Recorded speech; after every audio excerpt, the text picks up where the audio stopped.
मेरे साथ में डॉक्टर आलोक रंजन वर्मा जी हैं, जो बस्ती सदर विधानसभा से बीएसपी के प्रत्याशी हैं। Doctor Alok Ranjan Verma doctor BK Verma के पुत्र हैं और डॉक्टर बीके वर्मा, जैसे कि आप जानते हैं, कि अपनी समाज सेवा के लिए काफी प्रसिद्ध हैं।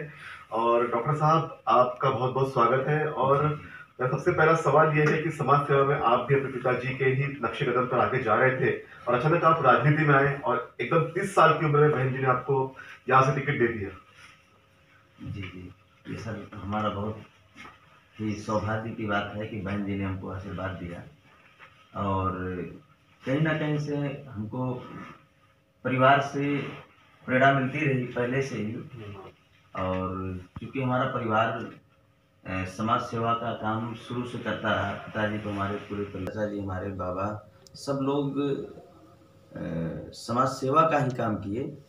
और जिससे प्रेरित होकर के हम भी, मन में तो इच्छा पहले से थी, लेकिन जब हमको सही प्लेटफार्म मिला, क्योंकि इससे अच्छा प्लेटफार्म हमको लगता है नहीं हो सकता राजनीति के लिए, क्योंकि बहन जी का कार्यकाल तो सबने देखा है कि जो प्राथमिकता बहन जी की थी कि भ्रष्टाचार मुक्त, और अपराधी का तो पूछिए मत, किस तरह से कांपते थे।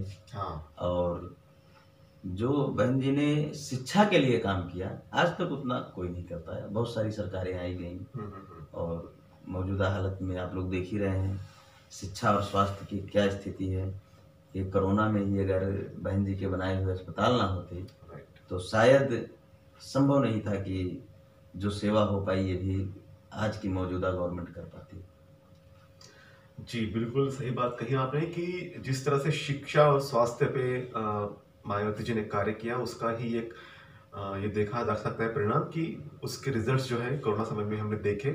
आपको क्यों लगा कि आपको अभी विधानसभा का चुनाव कॉन्टेस्ट करना चाहिए? इतने कम उम्र में बहन जी ने आपको आशीर्वाद दे दिया। चूंकि समाज में जो हम देख रहे हैं कि ना तो शिक्षा के प्रति, अभी हम बहुत छोटी सी घटना बताएं जो हमारे साथ बस्ती में, कि नाम तो बड़े बड़े दिए गए, लेकिन अगर खेल हो रहा तो ना तो कहीं खिलाड़ी हैं।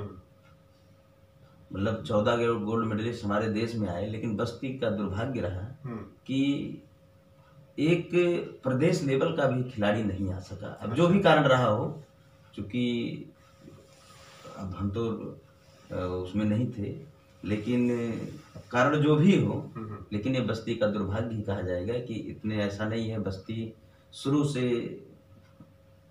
विद्वानों का और राजनीतिक गढ़ रहा है, जैसे आचार्य रामचंद्र शुक्ल की धरती कही जाती है। तो ऐसा नहीं है कि बस्ती में किसी भी प्रकार के टैलेंट की कमी है या टैलेंट के लोगों की कमी है, लेकिन सही अवसर ना मिल पाने पे, सही प्लेटफार्म ना मिल पाने से बहुत सारे लोग नहीं आगे आ पाए। और हमको लगा कि बहन जी के नेतृत्व में हम अच्छा कर सकते हैं, तो हमको बहन जी से आशीर्वाद मिल गया तो हम राजनीति में आ गए।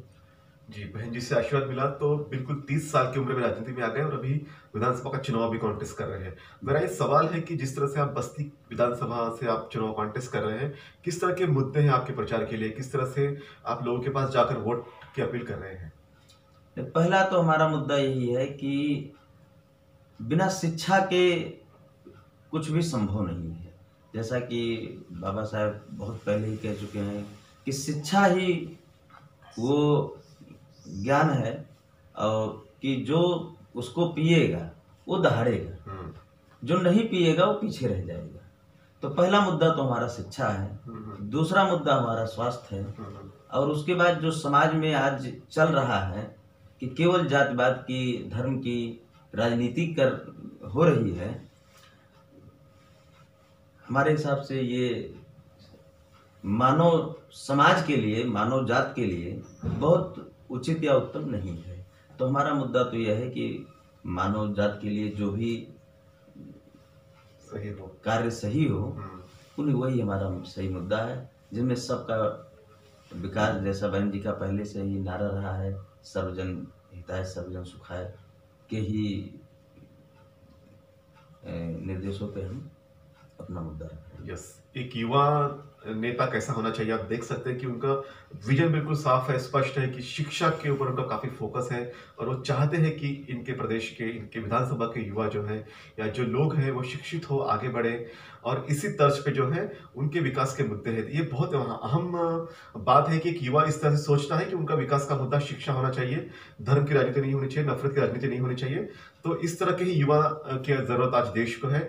मैं ये जानना चाहता हूँ कि जिस तरह से प्रदेश में कहा जा रहा है कि फर्क साफ है, नारा दिया जा रहा है और कहा जा रहा है कि पूर्व की सरकारों में जो है काफी भ्रष्टाचार था, काफी गुंडागर्दी थी, कई तरह की बातें कही जा रही है और कहा जा रहा है कि ये सरकार जो है विकास के राह पे है। आप क्या सोचते हैं? नहीं, बिल्कुल जो आप सही कह रहे हैं वो बिल्कुल सही है। क्योंकि आज कभी समय था कि जवानों का देश कहा जाता था, किसानों का देश कहा जाता था, विज्ञान का देश कहा जाता था, लेकिन आज मौजूदा हालत में किसान भी मारे जा रहे हैं। आपको पता ही, बहुत साल के ऊपर हो गया, 1 साल से ज़्यादा हो गया, आंदोलन चल रहा है। तो कहीं ना कहीं से किसान भी पूरी तरह से परेशान है। जवान भी कई देखिए मैदान में आए और उनको किस तरह से उनकी बोलती बंद कर दी गई। और जब शिक्षा नहीं होगा, बच्चों का सही प्लेटफॉर्म खेलने के लिए नहीं मिलेगा, स्वास्थ्य नहीं सही होगा, तो कहीं ना कहीं से हमारे देश का वैज्ञानिक रूप से भी हमारा देश पीछे जाएगा। और अगर देश को आगे ले जाना है तो ये तीनों नारा होना चाहिए, जय जवान, जय किसान, जय विज्ञान, जो कि आज इस सरकार के का ये मुद्दा नहीं है। अगर हम डीपली जाएंगे तो केवल जो मुद्दे हैं वो सारे लोगों को पता है कि धर्म को अगर छोड़ दिया जाए तो ना तो कहीं विकास है, ना कहीं आवास है, ना कहीं। बाकी हम तो गांव में जा रहे हैं, स्वच्छता का बहुत सारा अभियान चलाया गया, लेकिन कोई ऐसा गांव, कोई ऐसा गली नहीं है जहां पे स्वच्छता दिखी हो। या जो कि ये अभियान सबसे पहले गाडगे जी का था, संत गाडगे जी का, जिनका आज कहीं कोई नाम नहीं ले रहा है, लेकिन वास्तविक रूप से पहला नारा उन्होंने ही दिया था और स्वच्छता का अभियान उन्होंने ही चलाया था। और लेकिन उसको बहुत सारा ध्रुवीकरण करके अलग अलग लोगों ने अपना नाम दिया और कहीं ना कहीं से बहन जी के नारे को ही लोगों ने कॉपी करके अपना नारा बनाया। तो इस देश का इतिहास रहा है कि जो विकास पुरुष रहे हैं उनका एकीकरण कर करके उनको केवल एक पर्चे के रूप में या स्तंभ के रूप में घुमाया जा रहा है, ना कि उनके विचारधारा को घुमाया जा रहा है या उनके कार्यों को बताया जा रहा है। जी, मैं जानना चाहता हूँ कि जिस तरह से आपने अपनी सारी विजन सामने रखा, अपनी भावनाएं व्यक्त की, जिस तरह से हम देखते हैं मीडिया में कि ये कहा जा रहा है कि बीएसपी कहीं रेस में नहीं है, और जबकि हकीकत ये है कि बीएसपी ग्रास रूट पे काफ़ी मजबूत होती है। 2007 में भी हमने देखा कि बीएसपी के बारे में यही कहा जा रहा था, लेकिन तब पूर्ण बहुमत के साथ बीएसपी सत्ता में आई थी। तो आपको क्या लगता है, जिस तरह से ये कहा जा रहा है कि बीएसपी कहीं नहीं है, मीडिया में ये दिखाया जाता है, ग्रास रूट पे आप किस तरह से देखते हैं बीएसपी के काम को? नहीं, अगर वास्तव में बात किया जाए तो एक्चुअल में बीएसपी के अलावा ग्रास पे कोई है ही नहीं। ये कौन कह रहा है? ये मीडिया है तो कह रही है। और मीडिया किसकी है? मीडिया क्यों हमारी बात करेगी? कहीं मीडिया हमारी बात क्यों करेगी? और आप आम जनता में जाइए, पब्लिक में जाइए। अभी हम आपको उदाहरण तौर पे बताएं, बस्ती में 29 दिसंबर को सतीश मिश्रा जी का रैली हुआ था, जो कि उस दिन मौसम बहुत खराब था। बारिश भी बहुत थी और सर्द भी बहुत था। और बस्ती में बीएसपी की कोई भी रैली हुई है, जो भीड़ उस दिन देखने को मिली कि हमारे तमाम पार्टियों ने बहुत सारी रैली, गवर्नमेंट का भी पैसा खर्च करके कराया, बहुत सारे आर्टिफिशियल भीड़ इकट्ठा की गई, किसी न किसी नाम को रख करके, किसी न किसी सरकारी प्रोग्राम को दिखा करके। लेकिन जो भीड़ उसमें उमड़ के गई कि दसियों हजार से ऊपर भीड़ थी, जिसमें लोगों को बैठने तक का जगह नहीं था। लेकिन कहीं ना कहीं से जो उत्साह देखने को मिला और मौजूदा गवर्नमेंट के प्रति जो विरोध देखने को मिला, इससे ये सीधा साफ होता है कि आज आर्टिफिशियल भीड़ को हटा दी जाए, आर्टिफिशियल बात को हटा दी जाए, तो बीएसपी के अलावा कहीं कोई है नहीं। और बाकी जनता आपके सामने फैसला देगी ही। बहुत दिन नहीं है, बहुत कम समय में आपके सामने आएगा कि क्या सही है। बाकी तो अब मीडिया आप हैं। जी बिल्कुल। आपने बताया कि बीएसपी के कार्यकर्ता कितने कर्मठ हैं और इतनी सर्द में, इतनी सर्द हवाओं में और बारिश में भी डटे रहे। और बीएसपी की जो सभा हुई थी 29 दिसंबर को यहाँ पर, वो अपने आप में एक ऐतिहासिक सभा थी। और इस तरह से बस्ती जिले में जो है बीएसपी का जनाधार काफी स्ट्रांग है। इस तरह की बातें जो है डॉक्टर आलोक रंजन वर्मा ने कही है। डॉक्टर साहब, मैं आपसे ये जानना चाहूंगा कि समाजवादी पार्टी का भी एक विकल्प लोगों के सामने अभी फिलहाल है, और जिस तरह से बीएसपी के कई लोग भी समाजवादी पार्टी में ज्वाइन कर चुके हैं, तो आपको क्या लगता है समाजवादी पार्टी आपके लिए कहीं ना कहीं एक चैलेंजिंग पार्ट हो सकती है? नहीं, ऐसा ये तो निर्णय आम जनता करेगी। लेकिन जो आप बता रहे हैं विकल्प हमेशा आदमी वही चुनता है जिसमें उसका भविष्य हो। अच्छा। उसके बच्चों का भविष्य हो, हमारा भविष्य हो, हमारे लोगों का भविष्य हो, जो मानववादी सोच की बात करे, ना कि भ्रष्टाचार की बात करे, गुंडाराज की बात करे। और आज हमको बताने की जरूरत नहीं है चीज़, ये सबके सामने है कि कौन डर रहा है और कौन। समझौते तो बहुत लोग करते हैं।